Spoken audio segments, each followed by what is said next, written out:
But I would like to introduce Tim Barnwell, Asheville-based photographer who also does oral histories, publishes books, and again is someone who has chronicled the history of this area in a very special way. And we're here to welcome Tim and to hear a little bit more about your Hands in Harmony project. So please join me in welcoming Tim Barnwell.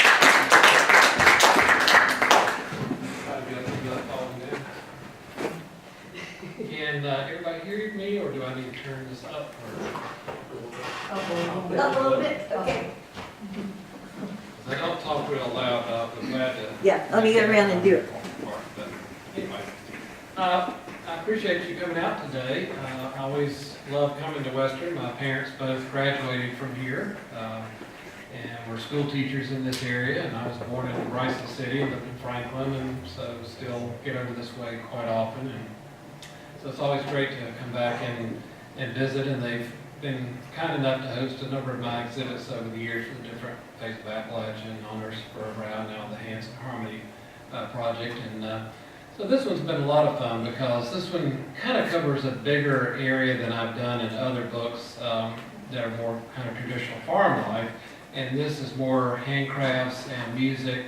And it covers an area from about Raleigh over to Nashville, Tennessee, up to about Winchester, Kentucky. So it's a big area to kind of cover. And I was fortunate to have some friends that were able to introduce me to people, and just one person kind of led to another. And when I talked to my editor about this, he was a little concerned about mixing the music and crafts. I said, well, you don't understand. I mean, every music festival has a craft component, and every craft festival has some kind of music component, and there's these, kind of relationships there that are just integral, I think, in our area anyway. So I think there's always this just kind of symbiotic relationship between music and crafts and people working with their hands and playing music and all. And so that's kind of where the name came from. Hands in Harmony was, from people making things and playing music. So I started about 2000, I guess it was, thinking about this project, and a number of the images range back farther than that because it's something that's just been a theme in my work because I was personally interested in it, and that's kind of why I do things. It's more, what are my interests, what I want to learn more about, and it's just an excuse to be able to get out and meet people and learn about their lives and, what makes them special and different, and kind of what they've learned, and it helps give me a sense of my place in the community as well, by talking to them and kind of seeing what their values are and reinforcing ideas of my own.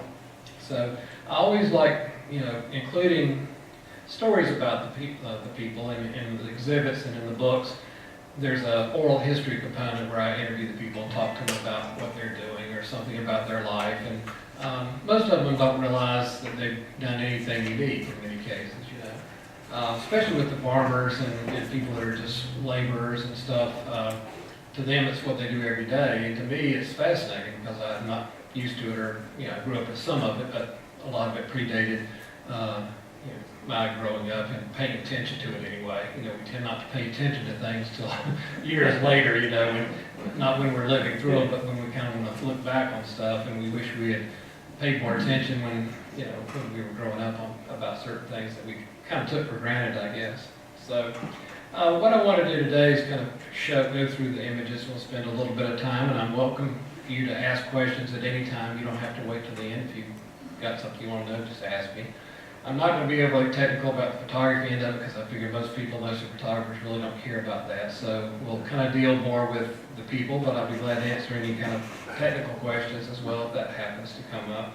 So I want to tell you kind of a little bit about my experience with some of the people, not everyone, but with some of the people as we go through.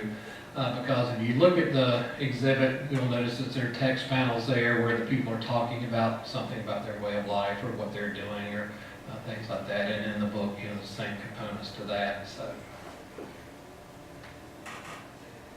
I have done two other books before that. The Face of Appalachia, which was my first book, came out in 2003. And it's something I'd worked on for over 20 years of photographing people and places in western North Carolina and eastern Tennessee that kind of were more isolated still. The mountains had kind of left these enclaves of people who were still doing traditional things like working with horses and mules and river baptisms and a lot of the stuff like that. And even tobacco, which is pretty much, when they started the buyback, I thought maybe it would be 5 or 6 years it would kind of taper off, but it was just gone the next year. I mean, now it's hard to drive around and see it anywhere. It used to, that was just part of your psyche when you drove around, it was just very much a component of it. And I'm not a smoker or anything like that, I'm not pro tobacco, but it's such an important crop, and it provided so much income for families who had no other cash crop, or way to generate cash to kind of pay their taxes and buy Christmas presents and all those sorts of things. This is one of the first images, and it was shot while I was still at UNCA. I graduated there with a political science degree, which has been real helpful in later life. But they didn't offer photography, and everything that I studied I pretty much lost interest in because, for whatever reason. So I finally just had the most out. I quit for a year, wasn't going to go back and finish, and then a year later I was still just as broke and no better off, and just working all the time. So I thought, well, I'm only got 20 hours, I'll be able to finish up. So while I was there, I was working for the annual in the newspaper. It's kind of how I cut my teeth in photography. And so I had an opportunity to meet and photograph this fellow named Bard Ray and do an article on him a couple of years, the year after I graduated, in a magazine that I started working for called Mountain Living, which was published out of Black Mountain. It was kind of like Southern Living, but it was more of a regional kind of thing. But they still were doing kind of an upper middle class approach to everything. And I said, well, you ought to do something about traditional mountain life sometime. They said, well, fine, you do it. Well, no, I just want to take the pictures. I don't want to have to write the article or anything like that. But they wanted me to do it, so I thought, well, the best way to do it is just to interview the people and let them do all the talking, and I just write it all down, and that's kind of partly what I did. But I was talking to him, and it turned out that he started describing about how he had been in this movie, this Hollywood movie, and I was trying to, I didn't pay a whole lot of attention. And he finally told me what it was, and it dawned on me that it was one of my favorite films that I'd seen in college. It was a low-budget thing. It was all this rock and roll called Zachariah, the first electric western, and all these rock stars like James Gang and all these crazy people in it. But I do remember this vividly. The scene that I remembered out of this movie was these two guys sitting in rocking chairs out in the desert, which made no sense at all, which the whole movie didn't. But I was fascinated with them. One was a banjo player and one was a fiddle player. And it turns out it was Bard Ray and his cousin Aubrey Ramsey. And it was just fascinating to me that the one thing out of that movie that had attracted me was them. And here he was sitting in front of me, and I didn't even realize it. So I shot this on a cabin porch down at UNCA because I was trying to find a place that I could put him. And he just had come to town and wanted me to just kind of sit him down somewhere in the city, and that just didn't make sense. So I went down to one of the old cabins that's there in the botanical gardens, and I set him on the porch, so all the lights kind of bouncing up off the porch underneath, his hat. And I shot some where you can see his face, but to me, just the shapes of not being able to see the eye, it just became more kind of universal in a way. It was definitely him. I mean, if you knew him, you would recognize him, but at the same time, it became very much emblematic of mountain music and fiddle playing and all. And the fiddle players were the rock stars and the lead guitar players of the time. This lady does all sorts of crafts. She does amazingly corn shuck dolls and wheat weaving. And this was her house. She's a member of the Southern Appalachia Guild, which represents craftspeople in about 14 states in the southeast. And so I'd always worked for the Southern Highland Guild, photographing craft work for people and stuff. So I went to them and I asked them who were their kind of heritage craftspeople, because they have a heritage day once a year. And they gave me a list of people they thought would be good. And then I asked around and found people that were not just close, but that were interesting to talk to. And the nice thing about this versus some of the farm stuff I've done is that the craftspeople, and especially musicians, were a little more used to talking to people and interacting and being in front of, so it was not quite as drawing out. Like with the farmer, I could spend all day and get 3 paragraphs if I was lucky. Whereas a lot of these people, you could sit them down and they were used to talking to people at a booth somewhere at a fair, and were more interactive. So it was really enjoyable in that sense. This fellow was, you can see from all of his trophies in the cabinet there, he's from Surrey County, up in north part of North Carolina. And he had won about everything at all the music festivals around. And they have a different kind of style of playing. They call it the Surrey County style. So a friend of mine who was a fiddle player said you need to go photograph him. So I went up there. His wife had passed away the year before. He was living by himself, and was talking to him. And he worked in a textile mill all of his life and farmed tobacco and did all sorts of different kinds of things. But just amazing to sit and listen to him play while I was photographing. It's being entertained while you work, in a sense. Jerry Douglas, very well-known dobro player, and he came to the Orange Peel in Asheville, and I knew he was coming, wanted to go see him, so I contacted his publicist and asked him if I could photograph him while I was here. And fortunately, he was kind enough to let me do it, so I set up out in kind of the lobby area. They had a really neat wall out there. It had a lot of texture to it and all. And so before the concert, when they were doing their sound checks and stuff, I got about 10 minutes of him to come over there, and I pretty much had everything set up. I tested out the lighting and had my camera set up with a stand-in and kind of figured that all out. So after the concert that evening, I went backstage and spent a lot of time talking to him. Just really genuine, great fella, and he plays with everybody in the world and won all sorts of Grammys for his dobro player. But one of his heroes was a fellow named Josh, and you'll see him in a minute. And I went back and photographed him because, again, I would ask each of these people, who do you recommend, or who's your mentor, or who do you respect, or something like that, and then I would go try to find them as well. This fellow's passed away now. He was a bird carver, and he learned his craft from another carver named Edsel Martin, who was from Swannanoa. And Edsel and all of his brothers were carvers. And that's so much of what I find. A lot of the craft run in families, and especially the music run in families, like the Sutton family, from Haywood County, all that. I mean, there's so many of them that are grandchildren, children, all that. That keeps getting passed down from generation to generation. So he had learned from Edsel Martin, and his brother Wade, who you'll see a picture of in a minute, was also a carver, but didn't do birds. He did other stuff. But anyways, this was his little shop. This fellow's from up in... Whoops. Hello. Where did he go? They were just going to mash on everything so it works. I tried not to mash on everything, but sure did. Lee Delter, she learned her stuff from her mother. She made sock monkeys as their kind of cash crop, I call it. And then she also did colonial knotting and weaving and all sorts of things. She has a spinning wheel that belonged to her mother, and she kept some of the schemes of yarn and stuff that she had and after she passed away. But she would ride around with her mother for years in this van, and her mother never drove, so she would drive her to all these fairs. And while they were going, she would sit there and make sock monkeys in the car. So she'd make 10 or 12 on a long trip, and pass them around. But when they were making a film called Winter People, which John Ely wrote, and he wrote the introduction to my second book for me, and he's from Winston-Salem, a well-known writer. He had written this, and they staged it and filmed it in the Spruce Pine area. And so when I went up there, this little area called Plum Tree, and I'd gone and photographed the whole store where they filmed it and everything. So I was talking to her about that, and she said, oh, well, when they were here, it starred Kurt Russell, and his wife was Goldie Hawn, and their daughter's Kate Hudson now. Well, Kurt Russell wanted her to learn something while she was here instead of just sitting around, so he brought her to Lena Bell's mother, and she taught her how to weave. And they brought Kate Hudson over, and Lena Bell taught her, because she was about, just a few years older, how to weave and do stuff and spin yarn and things like that. So it's really neat.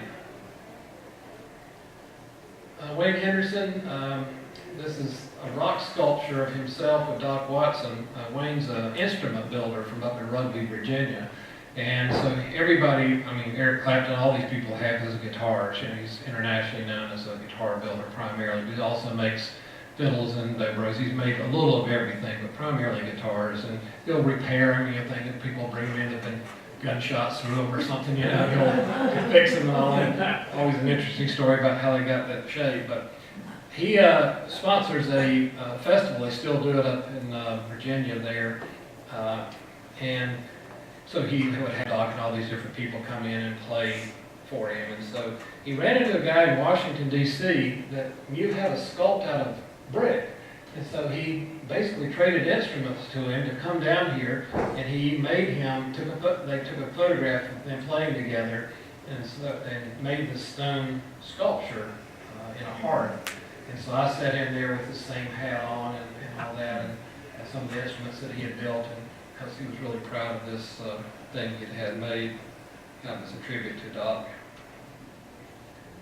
And then, of course, Doc Watson just passed away a couple of years ago now, Rosalie both the same year. And I photographed this. He was at a Lions Club benefit at a place called Bill Stanley's in Asheville, which was a barbecue bluegrass place that was around for many, many years. And they would have concerts and things in there. And they kind of had a house band of Mark Pruitt and a lot of these guys. Gone on to do a lot of other stuff now. But this was kind of backstage. Doc and Merle were back there. Merle was still living, and he was just kind of sitting, relaxing before he went on for a second set. And I was doing an article for, I guess, a school newspaper or something like that, and got permission to go in and photograph him. Went back years later and did other more modern things as well, but this is one of the earlier photographs I have. Lisa Sutton, who now works for the Parkway, and Brian Sutton, her brother, is 5 or 10 time guitar player of the year, Grammy Award winning guitar player of the year in Nashville. And I have a shot of her grandfather next. And the two of them played together when I photographed them. And they used to be kind of fixtures at the Mountain Dance and Folk Festival in Asheville, and they would come play every year. Brian was 10 or 12 years old when I first saw him on stage. And now he and David Holmes and some other people are putting, and T. Michael Coleman, who played with Doc Watson as his bass player for many years, they put a little group together, and I shot a CD cover for him recently in my studio. So it's kind of a long association with the same people, but you see them in different configurations, especially musicians.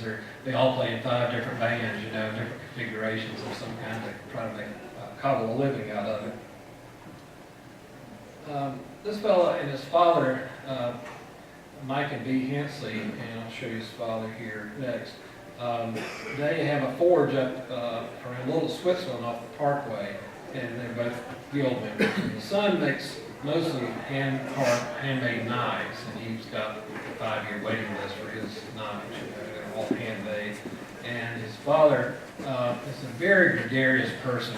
Used to put him out front at the Civic Center when the guild fair was going on, and he would be out there hammering and singing and talking to everybody and kind of bringing them in. It's kind of like a barker at a carnival. It was just really something to watch him work because he was such an entertaining person. So they had a forge up there, and I went up there and spent a day with them photographing kind of different aspects of what they made. And he, right here where he's stamping out this, I guess it's an iron, it's kind of a decorative thing. He stamped my daughter's name in and gave it to me when we left. Alger Mae Hinton I'd seen playing at Merle Fest, and so I was really fascinated with her, but she was having trouble. She got in the middle of the song and just got lost and couldn't do it. Finally, she just couldn't go on the next day, and so I wanted to photograph her, but I later just called her daughter and talked to her and asked her if she was able to have me come down, and it took a lot of arranging over months and months and months to finally get permission to come down. So I drove down to Raleigh, on the other side of Raleigh, spent the night with my daughter at school down there, and then went on down to her place and her trailer out there and interviewed her.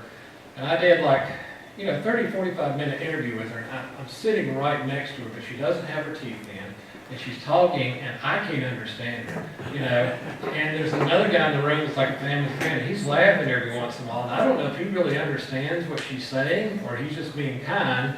But in any case, I gave the tape to the lady that does my transcriptions, and she said, I can't get anything out of this, And so she was trying to get an interview from 20 years earlier with one of her friends had done, and she said she'd had the exact same problem, so I guess it wasn't just me. So never did get a whole lot. I had to just write down everything I could remember her saying and stuff, but really a fascinating lady and a really hard life growing up.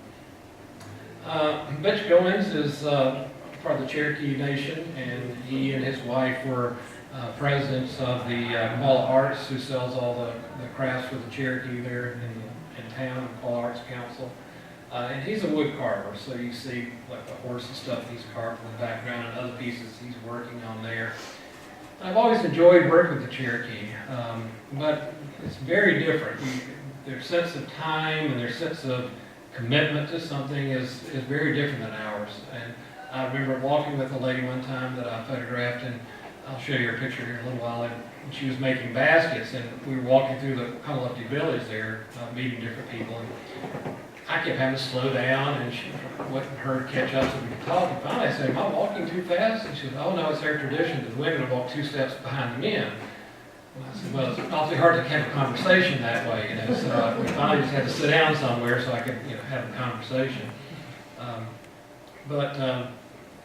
It's just really a different kind of cultural thing. You have to get used to a lot of different things about their sense of time. And I've been plenty of times that had a meeting set up, and we get there and they're just not there. And you're calling the next day, well, if you could come over this afternoon, I could do it. I'm like, back in Nashville now. But you'd have to kind of drop everything and run back over there. And they'd never say anything about why they didn't show up. It's just something happened that was more important at that time, and that's what they did. And it's just part of what you have to get used to. This fellow, Bill Henry, had heard all of these little games and puzzles and things like that.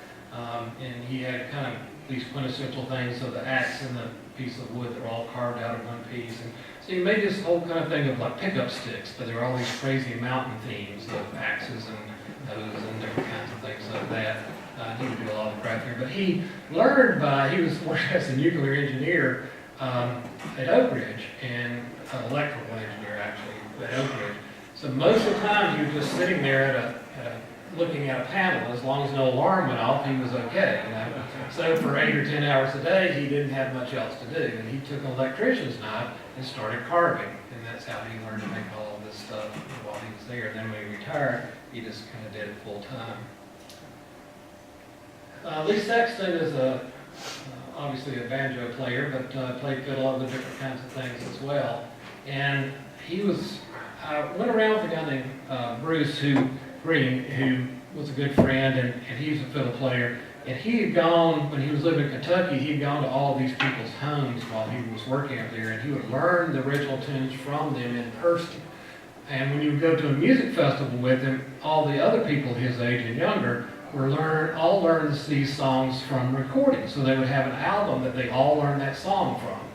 So they would all play the same version of that song. And like most mountain songs, there's 20 different versions and 10 different lyrics for any one kind of theme, Well, he would play a version that they were just in awe. They never had heard before. And he learned several of these from Lee Sexton. So Warren Wilson College has an old-time music week once a year in the summer in July, and I used to go to that. And he was, for a couple of years, had been supposed to come down to play as one of their guests, and both years he had gotten ill and was not able to travel. So I thought I'd better go visit him. And so Bruce and Don Petty and I went up and spent a day with him in his home, kind of talking and photographing. It was really neat because after a while I'm just fly on the wall. They're sitting there playing music and telling stories, and I'm not a musician. I love music, but I can't tune a radio, as they say. So, I just was in awe that I could sit there and able to be entertained while I'm taking their photographs. Maggie Lauder used to be worked for WLOS TV as a news person years ago. Now she's a Presbyterian minister up at Burnsville. But she played at the Mountain Dance and Folk Festival for many years. And when I had an exhibit at the National Art Museum a few years ago of this project, I had a concert that I sponsored, and we had a lot of these people come in and play music for about 2 hours one evening, and she came in and was kind of the MC person there, because she has one of those personalities where she can engage people and enjoys being in front of people, and but very talented dulcimer, playing mountain dulcimer. I'll flip through some of the other because I don't want to take too much time, but I do want you to see all these. But a lot of these people, Bill Monroe, I photographed him as part of they were doing a radio series called The Liberty Flyer, and it was recorded in Asheville, but it never made it. They never got the funding to actually broadcast it nationwide, but they had John Hartford and Del McCrory and all of these different people come in and play music, and I was hired as a photographer to kind of do the press for him, so I kept all those images and was able to use some of them. This lady makes wood carvings over in Brasstown. You've heard of the Brasstown carvers around Campbell Folk School, places like that. Ralph Stanley and Ralph the Third. If you ever wonder what you're going to look like when you grow up, I mean, that's a good idea of now and then kind of thing. And I went to photograph him, and his publicist in New York had told him not to be photographed with his banjo anymore because he really wasn't playing a whole lot, he was singing still. And so all these things I had envisioned, I knew wouldn't have but 20, 30 minutes of his time, and I went to his home in Coburn and got there and so he wouldn't be photographed with his banjo. I was like, what am I going to do? You know? So finally his daughter-in-law brought the baby over and just set him in his lap. It was like turning a light bulb on. And I will challenge you to find another picture of him smiling anywhere. I think I got a much better picture than what I had intended, but you know. And this is his son, Ralph II, kind of runs the group now. This is another shot in their home. Jerry Adams, banjo player, has passed away now from over in Madison County. This is one of the few people I've actually photographed him, including all 3 books of mine. He was 6 foot 10 inches tall, and he would wear the stovepipe hat to the Mountain Dance and Folk Festival, you know, and the shindig on the green and stuff. And so he was like 7.5 feet tall, about this big around. And his sister was like 6'4", 6'5", something like that. So really a fascinating person. He did what you call folk art. He carved these different things. This guy started out as I guess a rocket scientist, you would say, worked for NASA on the Apollo program, and he got tired of it. It was just too much stress for him. So he went over to Gatlinburg and hooked up with one of the Ogle family and learned how to make brooms. And so he's, you know, he and his son now, his son, he's passed away, but his son is still very active. But all the farmers in the neighborhood would bring him these weird sticks that they'd find in the woods, and they knew he would use them as broom handles, so they would come and drop them off at his mailbox. So every day when he got the mailbox, here's, you know, a stack of sticks there. So he had piles of these things all over the farm. I mean, literally thousands of these things, which he would never get around to using. But they're pretty fascinating.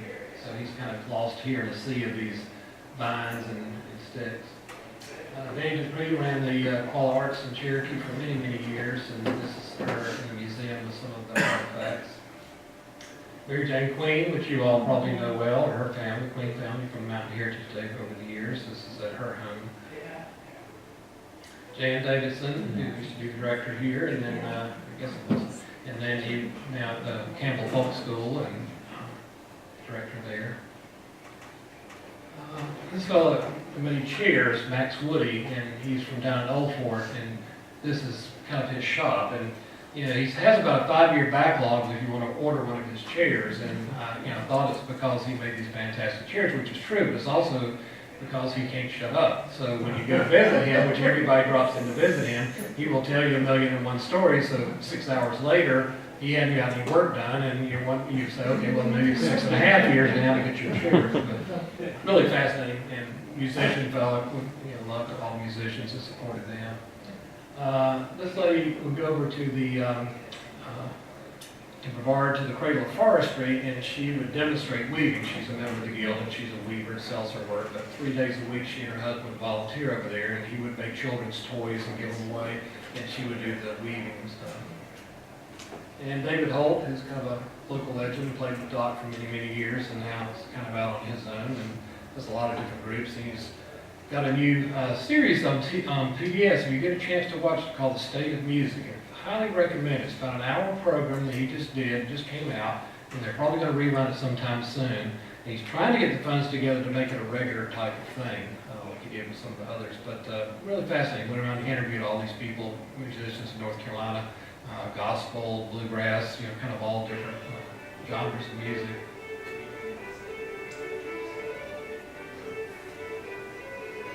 And Deli North was a ballad singer, a cappella. I met years ago, and Bobby Millen also a ballad singer. A lot of the people are people from that come to the Warren Wilson College full-time music week and play music from all over. Ed Baker played kind of blues guitar, stuff like that, played with Taj Mahal, all these different people, but she worked in a factory her entire life and really didn't get well known until she was in her 60s or 70s, and Bob Dylan, you know, bought cassettes of hers and was really impressed. And Jerry works over at the Cherokee Museum, one of the murals there. He's a storyteller. And then the Seeger family. This is Mike Seeger, Pete Seeger's half-brother. He's playing the Jew's harp, or mouth harp they call it. And Pete Seeger, who just passed away recently last year. And John Hartford, again at the Liberty Flower thing before he passed away. Another guy named Red Wilson up in Barnwell area, fiddle player. One of the first people to play on the radio around and all. And then I go to different music festivals. Photograph people, the Run Mountain Hilltoppers, different groups like that. G.B. Chiltosky, who was a wood carver in Queen of England, had pieces of his work. Charlie Acuff, he was a left-handed fiddle player, but there's not too many of those around, but he was the nephew of Roy Acuff, who you probably have heard of, country singer. And Drew make wooden chairs. Debbie Seeger, stepsister of Pete Seeger, banjo player, she's living in England now. And Wade Martin, who made dulcimers and carved these wood figures and all. And he had a very productive year for about 10 years, and he would make these carved mountaineer kind of figures and stuff. And then he just stopped one day and never made another one.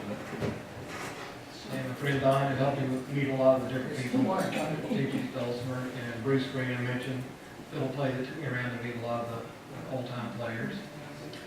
John Walnody from Cherokee, I photographed him many years ago, soapstone carver. And Louise Goins, basket maker in Cherokee. Obie Ramsey from Madison County, what I mentioned in the movie where he was Barnwell and played together.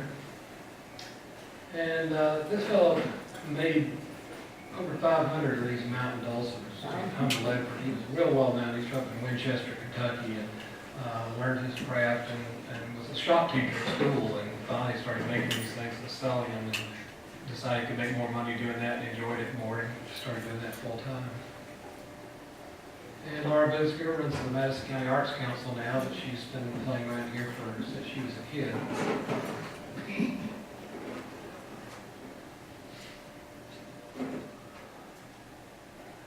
Barbara's husband, I told you, was making the wooden toys for children, and then this guy would make these little barrels and all sorts of kind of things, all by hand. And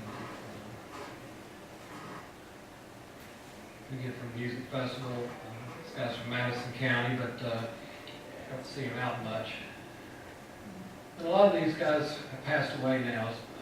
This whole generation I photographed. Probably 4 or 5 of these guys in a couple of years, and within the next year they were all gone. Joe Thompson from down in Burbank near Raleigh, well-known fiddle player. The new group from Carolina Chocolate Drops that plays around now, they learned from him and very much influenced by him. Again, making pottery, this time in Cherokee at the Conlifty Indian Village that she toured. She just got a doctorate from UNCA, an honorary doctorate. And John Cohen was one of the original, there's a revival of folk music every 30 or 40 years, and he was very instrumental in his group, Newgrass Revival. Really kind of was one of the people who kicked off the folk revival in the 60s that influenced so much of the music after that. He and several of his friends. Ivy Pottery up in Kentucky, they make their own clay out of the ground, make everything there. He still does everything on a pedal-driven wheel, which is the way he learned, no electric wheels or anything.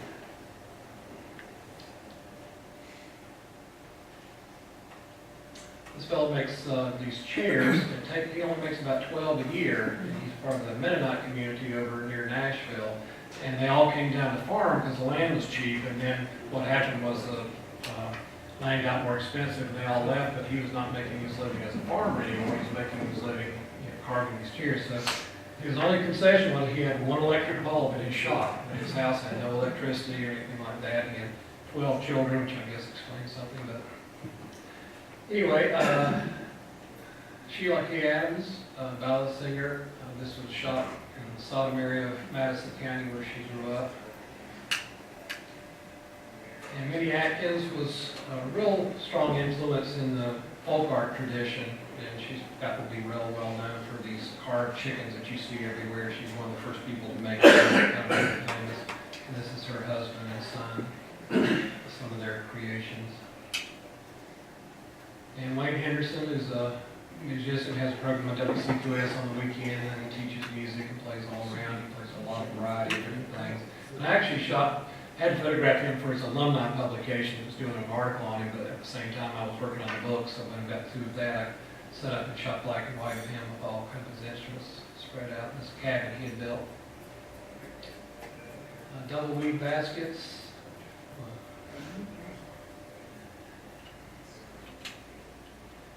Earl Scruggs and his son playing up at, there's a campground up in Cherokee that has a concert twice a year. Ralph Stanley and all these people come. And how they all got all these people to come, I don't know, but they still come just about every year. So it's really a great place. You can go camp, and they have a stage set up, and it's pretty neat.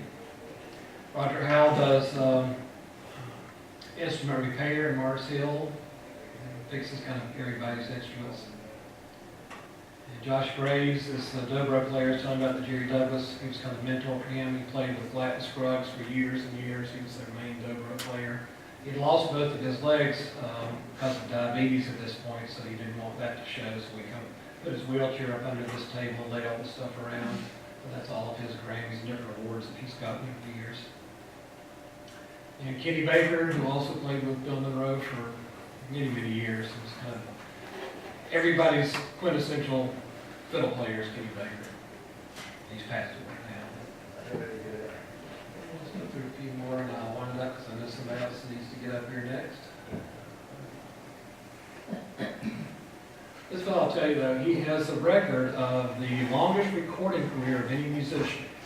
He was in his 90s when I photographed him, and he could tell you what he did in 1920 in April. You know, he just had, for 45 minutes, he went all over the country. And at that time, it was all live music on the radio. There was no recording. So he played polka, he played whatever they needed to play. He'd start in the Dakotas and work his way south. And so he recorded on early Columbia Records in 1923. He recorded up till the year he died. So he has the Guinness Book of World Records for the longest recording career.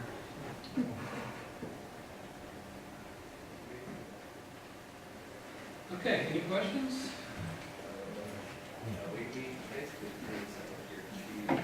Well, thank you so much, Tim, for being with us and for sharing the stories behind these wonderful images. City Lights Bookstore is here, and copies of Tim's books, which come with a soundtrack, I think that's just wonderful, are here, and Tim will be available to sign them if you want them. So let's thank him.